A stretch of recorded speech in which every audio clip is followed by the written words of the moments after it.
విజయం. ఒకవేళ మీరు జీవితంలో విజయం పొందాలి అనుకుంటే మీకు 100 మంది దొరుకుతారు. అలాగే వారు 100 దారులు చూపిస్తారు మీరు విజయం పొందటానికి.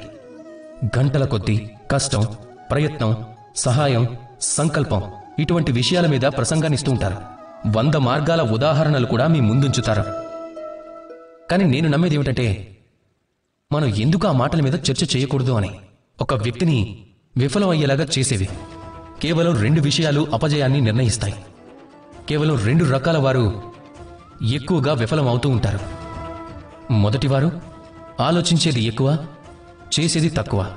ఇక రెండోవారు ఎన్నో ఎక్కువగా చేస్తూ ఉంటారు, కానీ ఏది ఆలోచించరో అర్థం చేసుకోరు.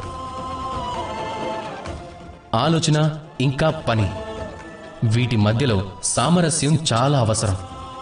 ఒకవేళ అది మీ దగ్గర ఉంటే అప్పుడు జీవితంలో ఎప్పుడూ అసఫలం ఉండదు. రాధాకృష్ణ.